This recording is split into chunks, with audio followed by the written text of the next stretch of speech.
আসসালামু আলাইকুম রহমতুল্লাহ।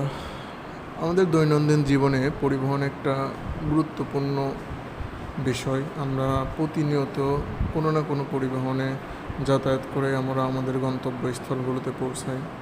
তো আজকে আমি আপনাদেরকে এরকম একটি পরিবহন বাস, যেটা বিশ্বে এমনকি আমাদের বাংলাদেশেও বেশ জনপ্রিয় এবং মানুষ এটাতে যাতায়াত করে স্বাচ্ছন্দ্য বোধ হয়, ভাড়া কম লাগে এবং দূরে যাওয়ার ক্ষেত্রে এটা খুবই উপযোগী একটা বাহন।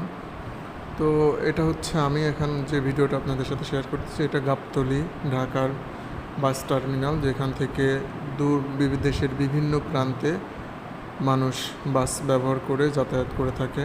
এটা হচ্ছে টার্মিনালের মেন পয়েন্ট, এখান থেকে বাস তার যাত্রা শুরু করে। দেখতেই পারতেছেন অনেক বাস এখানে দাঁড়িয়ে থাকে, বিভিন্ন কাউন্টার এখানে আছে। এটা হচ্ছে বাস টার্মিনালের সামনেই হাইওয়ে রোড। তো এই রোড দিয়ে লোকাল সহ আপনার রিজার্ভ বিভিন্ন বাস চলাচল করে। এই টার্মিনালগুলোকে ঘিরে রাস্তার পাশে বিভিন্ন ধরনের দোকান দেখা যায়, যারা এর মাধ্যমে জীবিকা নির্বাহ করে থাকে। তো একই সঙ্গে এটা পরিবহনের সাথে সাথে মানুষের জীবিকা অর্জনের একটা মাধ্যম।